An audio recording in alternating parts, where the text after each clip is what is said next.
Hello everyone and welcome to another edition of the Thursday show. Today we're going to talk a little bit about Magic Digital next. But first, my name is Sam and I am glad that you're here. I am on this channel, SeemsGoodMagic, every Wednesday and Thursday, producing great content for the great viewers like you. So please go check out my main channel. Samuel Urban, link will be down in the description down below. I'm also playing some $5 standard tonight on my stream, twitch.tv/samball49. That will also be in the description down below. So if you want to come battle, just got to bring a standard deck that costs $5 on MTGO or less. You can come in the streets, battle with me. We're going to be starting at 9 p.m. Eastern. It's going to be a ton of fun.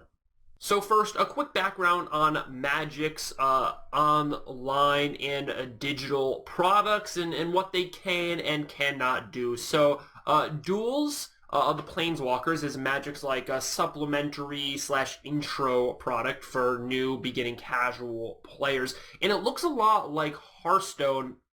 Now, the issue that I really have with this is that it looks beautiful, but it doesn't have full functionality, so a lot of legacy and modern cards aren't going to work on this platform. They just haven't programmed them into the game. You can't really draft, although I guess you kind of can, and it doesn't have competitive play. So for that, they have Magic the Gathering Online, which has been around for about 10 years and has sucked the entire time. Now, I mean this with love and admiration because obviously I play Magic the Gathering Online almost every single day of my life and have for about 5 years. But I really love the competition and I really love the game. This product is super buggy. Just yesterday, in fact, they had to take a standard tournament or a kind of standard tournament off of the site only 2 hours after it going live because 3 of the 8 decks involved were completely bugged and unplayable, and they were going to have to give every single person that entered the tournament for the duration of how long it was online their money back for free, as well as the prizes they won. The entire thing was atrocious, and things like that have been happening since the dawn of time with Magic the Gathering Online. It is simply almost too hard to program that many cards interact that smoothly, and I don't know. I mean, some of the legacy decks people come up with, the Freeform, the Commander, having all those interactions pre-programmed and figured out is almost impossible. So people have been looking for a new solution or hoping for a new solution for years. And on top of that, it doesn't look great. It's not welcoming to new players. It's hard to follow along with if you're watching a stream. The entire thing is really hard to deal with. So here we come to Magic Digital next. So this is the only screenshot we have of Magic Digital next, and it looks pretty sweet to me. It looks like Duels and Hearthstone kind of had a child. The mana cost is floating above the cards. It looks like there are some grizzly bears and some easy to program cards in there as well. It looks like there are some like animations when the cards attack each other, when they defend, when life points are taken. Everything seems really easy to read, really welcoming, and really, really pretty.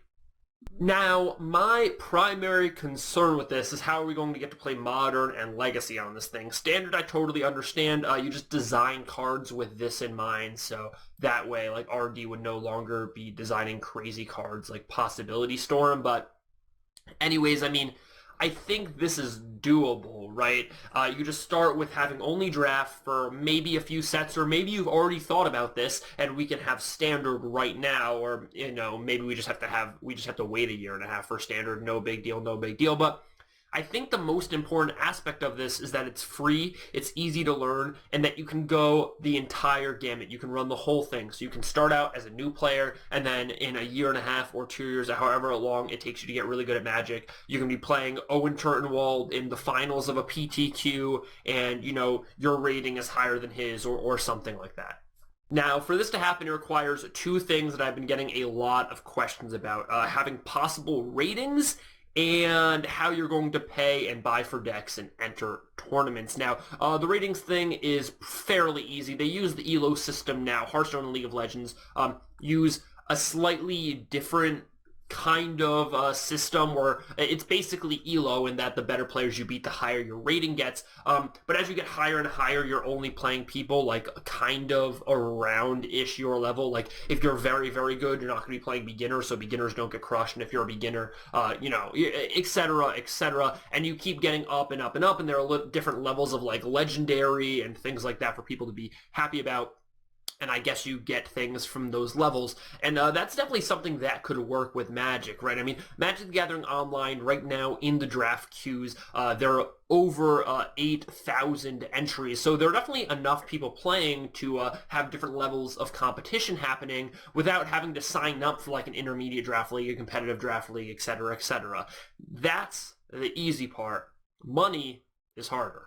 So the main appeal of Hearthstone to people, not the main appeal, but one of the appeals is that it takes no money to start and you can totally run it up, meaning you can start with $0. You can play for free. You can earn your coins or your fairy dust or whatever it's called. I totally forget. I played a long time ago. And you can build a very competitive deck, and from there you can get legend or whatever the top status is. Now, this is a grind. It's really hard. Most people decide to purchase this fairy dust coin stuff from the store to make it into real cards to be able to get better decks faster, but it is possible to run it up. Now, this model obviously works a little bit better than just having tournaments and having people buy event tickets and pay for your product because, well, Hearthstone is making 20x at least what Magic the Gathering Online is making, so it's not. I don't think there's a really something to say for like, oh well, if they had to pay $10 for Hearthstone, they'd make a lot more money. I don't think so. I think that would alienate a large crowd, so to speak. So I think it's easy to imagine an ecosystem, obviously, in which you are not paying to play, but maybe you are paying to play faster. Think like Candy Crush or a game like that. If you want to advance through the levels faster, and you can't just beat them very quickly by yourself, you either have to wait a little while or pay. I'm not saying you'd have to wait, but maybe you have to go back to some beginner games or play with some standard decks that they have pre-constructed for you instead of being able to play the big tournaments or something like that. So I think this is a pretty easy problem to solve. Now the question is, what happens with people's collections on MTGO?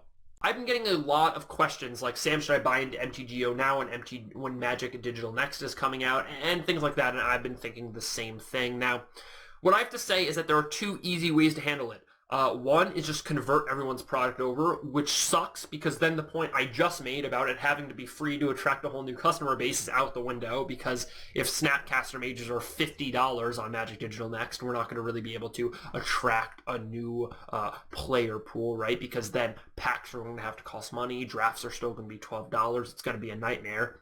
The other thing that I think could happen would be them somehow buying everybody out, saying you can either have 20,000 wizarding points or $200 for your collection, but they'd have to make it a fair offer for people not to riot. So let's say MTGO traders would buy your collection for 400 tickets. You could then theoretically convert that in MTGO traders at 90% on the dollar to like 360 tickets or whatever the bad math is, and or $360. And so maybe Magic Online says, hey, we'll pay you $325 for your collection, or we'll give you 400 wizarding coin point dust fairies, and that's kind of how they do it. I think that's probably the best option for a company, for a product that's making like $56,000 a day or 36 or whatever they're making per day. Buying out everyone on Magic Online probably wouldn't be too difficult, considering most people have, probably 100 tickets, less than 100 tickets worth of cards in their collections. But it would be terrible having to buy out all the bots and everything like that. That being said, I think this just is probably the most practical option, but hopefully maybe there's something else they can do. If you know of something else, please let me know down in the comment section down below. Now, the reason I'm making this video is twofold. One, I don't think you should be afraid to invest in Magic the Gathering Online right now, because just like they don't want to get rid of the reserves list and alienate all of those players. They're not going to get rid of all the Magic Online dollars that people have spent and alienate all of these players. So definitely don't be afraid to get into Moto or to buy a standard deck right now. Number two, very relevant to me and all the great people here on SeemsGoodMagic, and that is that if this takes off, I mean, it's going to help all of us as well. And that's why I'm so invested in this being a good product, is because, like, you know, who knows? Maybe our YouTube channels were all 3x and our Twitch live viewers will go up by 10x. Or, I mean, there really is no ceiling, because I think everybody agrees that Magic is one of the best games ever made, and if the digital product can reflect that, I think there's no way it's not at least as big, or, you know, hopefully bigger than Hearthstone or any of those games. Now, again, the keys is it has to be fun to watch.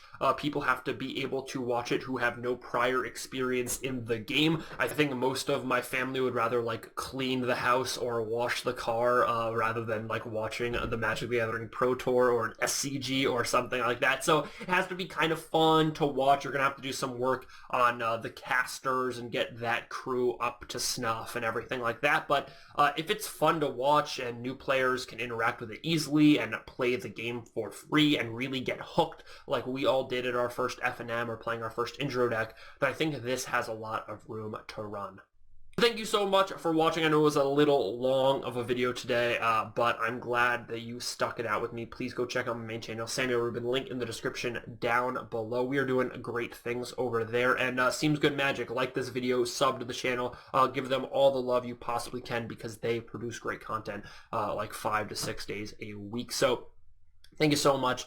As always, would love to hear your opinions and feelings on Magic Digital next. I think they're going to have a big hurdle to jump with the converting Magic the Gathering Online money over to this money, and if they don't jump the hurdle, that means that this product probably isn't going to have competitive play, which then sucks, right? Because one of the big things about Hearthstone is that you can just keep getting better and better and better until you're the best in the world, and if Magic Online or Magic Digital Next doesn't have that, it's going to be like a big deal, a big deal. So I think that's the hurdle, but the screenshot looks awesome. I think the community will really forgive if, like, maybe you don't have Modern or Legacy for a few years. Like, I don't think that's really an issue.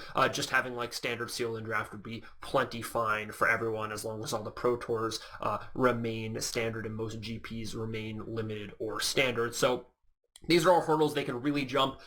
The initial product looks sweet. All the things that the people inside Wizards of the Coast are saying about people jumping for joy when they get to play this product for the first time is sweet. We're going to get to see it at A3, which is awesome. Hopefully people get to see it at GP Vegas. They expect to be getting money, to be turning some sort of revenue by Q4 of this year, which is coming up in just a few months. So we're going to get to see more of this product. But like Modern Masters, it seems to be like a late, very late release of information, but I'm sure it's going to be cool. I hope it's awesome. I hope it elevates every single person in the Magic Online personality community type thing that we have going on. I hope it's just the greatest thing ever for the game. I have a lot of faith in this product, really going to bat for it. Thank you so much, and I'll see you on Wednesday.